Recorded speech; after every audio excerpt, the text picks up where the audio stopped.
Hello everybody, welcome back to the channel, welcome back to a brand new video talking about The Last of Us. Just The Last of Us as a topic, but mainly The Last of Us HBO show. We're now only a few days away, about a week and a bit away, from the pilot of The Last of Us HBO show, and we've got some more information coming out about it. Just today, not long ago, it was revealed that, quite a big reveal, that according to the Collider, spores will not exist in the Last of Us HBO show. And I just want to give my initial reaction to this. I'm a bit concerned. Spores are quite a unique part of the Last of Us part. Just the Last of Us. It's weaponized, obviously, in the second game, which won't be covered in the show, but in the second game, spores are used by Ellie when she's torturing Nora for information on Abby's whereabouts. Not only that, but they do add a kind of a sense of dread in the game. When you're in an area with a lot of spores, you know that there is quite substantial danger present, whether it's dealing with bloaters, a large number of runners, or infected in general. Spores are used as more of just a device to spread the infection. They're used as a theme. They're used as a symbol. The quote goes on to say, "The game had spores in the air, and people had to wear gas masks. And we decided early on that we didn't want to do that for the show. Eventually, those conversations led to these tendrils." And then just thinking about how there's a passage that happens from an infected to one another, and like fungus does, it could become a network that is interconnected. So it looks like they're going to be using tendrils instead. I think in the trailer, I'll throw up a picture right now, but in the trailer they certainly showed it looked like some sort of tendril. It looked almost like, have you seen the film Life? It looked a bit like the kind of the alien symbiote from, I think it was a Mars part. It was like Mars. I don't know, but it's alien. And it looked a little bit like that, or maybe like a Spider-Man's spider web reaching out to Gwen Stacy in Spider-Man, the Amazing Spider-Man 2. The Amazing Spider-Man 2. I'm veering off topic. But it kind of goes against what Neil Druckmann said. Neil Druckmann said in a quote. I'm just going to find it here. This is it's not word for word, but this is from an article written by movieweb.com, and it's from an article titled "The Last of Us game creator says HBO show will have one big difference." Obviously, The Last of Us creators Neil Druckmann. Still, while the television series is expected to remain faithful to its origins in terms of its storyline, Druckmann noted that the HBO show will have one big change that will be noticeable to fans of the original series. According to Neil Druckmann, The Last of Us TV show will significantly cut back on the violence seen in the video games. He said, "We need a certain amount of action or violence that we could use for mechanics so you could connect with Joel and get into a flow state. Then you would really feel like you're connected with his on-screen avatar, and you're seeing the world through his eyes, but that doesn't exist in a passive medium." So it's just basically going on saying how in the games it's kind of violence left, right and centre. You're always killing infected, you're always killing hunters, you're always killing. In the show, they really want to explore the characters more and really give you an idea of, just as I said, just develop characters. So more characters like Tommy, characters like Bill and his partner Frank, I don't have a problem with it. I mean, the violence was never something. Of course, it's important, but it's not something that makes or breaks a show. It's the characters and it's the storyline and it's how it's written. That's what really makes or breaks a show. Going back here, it did say that the television series is expected to remain faithful to its origins in terms of its storyline. I do agree that it's to its storyline. However, I still think that the spores, as I said before, they serve more than just a purpose of a device for infecting. I feel like the spores and that kind of I feel like that's very important to the story in terms of the infection. I mean, when you look at it, how do most characters get infected? Either through spores or through direct contact, either being bitten or scratched or another form of transfer of bodily fluids with an infected. I just think that I think that leaving the spores out, I wouldn't have done it personally. I think that the spores, they also look quite nice as well. That kind of that particle effect in the air. I think that they could have done a lot of cinematic shots with that.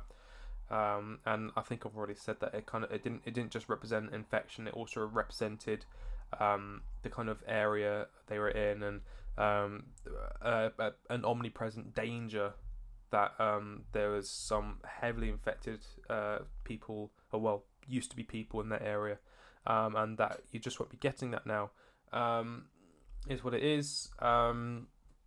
As I said, we will be getting tendrils, so there will be a replacement. I just don't think that it would be as visually pleasing as the spores, and I don't think it's a budget issue, because I saw a report saying that the season 1 of The Last of Us HBO show has more money pumped into it than the first 5 seasons of Game of Thrones. I mean, for God's sake, that is a lot of money. I think it's like over 100 million, something like that. It's crazy. But moving on from that, another quick update on the show is that they put out a tweet. Here we go. This is coming out of The Last of Us News Twitter, and it says the player learns of Bill's one-time partner Frank only in passing. The fact that their relationship was romantic is scarcely hinted at. The series gives the men's love story room to breathe. As awesome as that episode is, there are going to be fans who are upset by it. That is also coming from Neil Druckmann, and I don't really see kind of what fans would be upset with it. I don't know why they'd be upset. The only thing I can really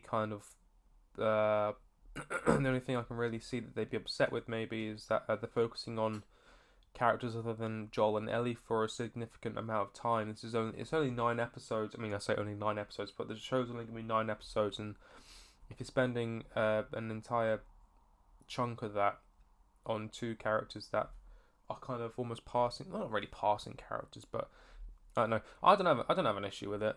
I actually can't find a reason why fans would be annoyed at it, to be honest. But the only thing that came out to me, one thing that kind of